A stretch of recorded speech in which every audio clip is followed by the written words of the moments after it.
I'm Sharan. My roll number is 10181503 and I'm from ENC3. Hi, I'm Anushka. My roll number is 10181547 and I'm from ENC7. Hello, I'm Mansi Mehta. I'm from ENC 7 and my roll number is 101815149. Hello, my name is Riya Jain and I'm from EC7 and my roll number is 101806136.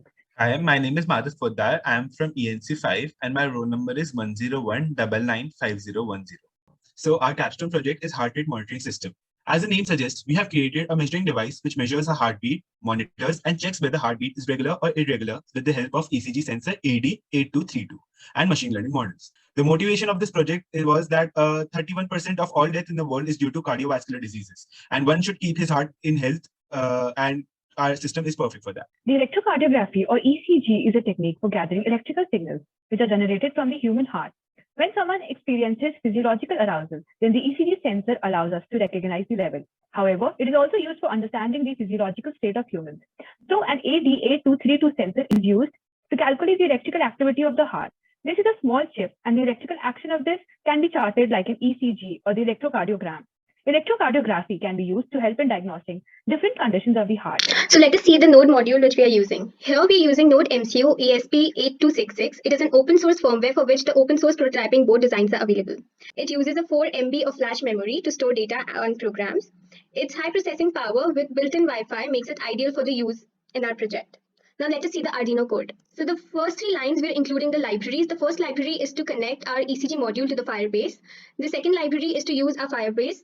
Then we have defined some variables which are username, user age, and an array which will hold the ECG values of the user.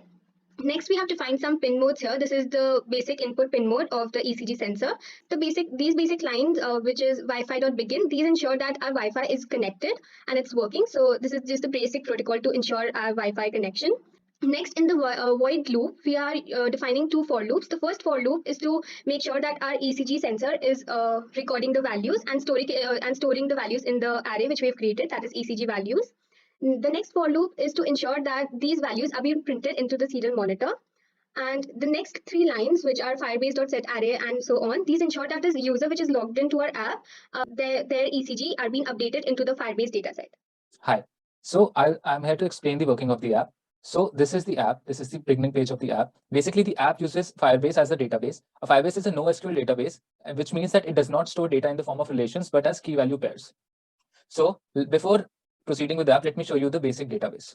So as you can see, this is the Firebase database. And we have a certain entries with different names, which are our existing users. So let us now register a new user with the app. So as you can see, we go back to our app, we click on the go ahead button, and then we can register our details. My name is Sharan, and I enter my details as have been asked in the app. Hi. And my blood group is A positive. All these data will be stored in the app. So as I click on continue, we get to know that we have submitted our data. So let us now check the Firebase app again and see if the existing database has been updated. As you can see, there was no user with the name Sharan. As I clicked on the submit button, my data has been submitted. So now let us explore the app a little bit more. So now we have 3 menus. One is for knowing our BMI, one is for having an ECG check, and one is for the workout. So let us first see the workout section of the app. The exercise section of the app consists of a set of 12 exercises, which helps you stay in shape. The timer for each exercise is actually for 30 seconds, but for the sake of the video, we have reduced it to 2 seconds just so that you can see all the exercises. So now when I click on the start workout button, jumping jacks, you can see we have various sets of exercises and there's a timer. So this is how the exercise section of the app works. Before proceeding with other sections, now we'll perform the ECG on me. So we have 3 electrodes, one connected to my thighs and the other 2, as can be seen in the video, will be connected to my wrists. So the red electrode goes on your right hand and the yellow electrode goes on your left hand. Now, as you can see my screen, we'll be going for an ECG check. So this shows us the precautions that need to be taken before going for an ECG, right? And now we'll click on the start ECG button and stay steady for 30 seconds.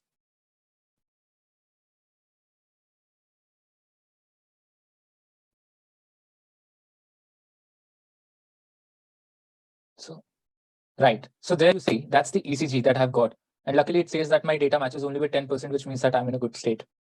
So this is how the ECG works, right?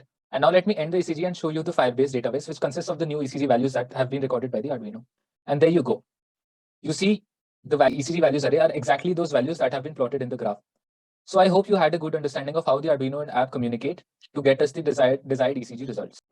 To actually take the results that we got from the previous steps and analyze the data and get results, we need to deploy a lot of machine learning models so as to get the categorization or from as a healthy person or a non-healthy person. So we take data sets like this shown on the screen. We pre-process the data sets, which is a necessary step so as to remove redundant data and form a data that is concise and consistent. So these are the data sets, and we plot the data set so as to get a visualization of what a data actually is. These are the graphs of normal beats, and this is the graph of abnormal beats that categorizes a person into healthy and unhealthy. Now after this we need to go into training our models. So we take the same data and develop different machine learning models via hit and try. We use a lot of other models like SVM, CNN, and out of those we got the best accuracy that we got was from random forest model. That every time we deploy it, it gives us around an accuracy of over 95%, as it can be seen on the screen. So this is how we actually use the real-time data taken from our subject or patient and use it to categorize it into healthy, non-healthy, and display on the app itself. Thank you. So to conclude, our team has created a small microcontroller-based miniaturized heart rate monitoring system in which Node MCU and ECG sensor AD8232 are used as hardware component. They measure a person's heartbeat using 3 pins, and the sensors will display the ECG graph using machine learning models and help the user to identify himself how healthy he is. Further, the app accumulates all the data and gives a holistic solution by providing features like saving the workout history or calculating BMI. The main advantage of this project is first affordability and second mobility, which will help a user to get an overview about his or her health conditions as and when required. So that is all from our side. Thank you.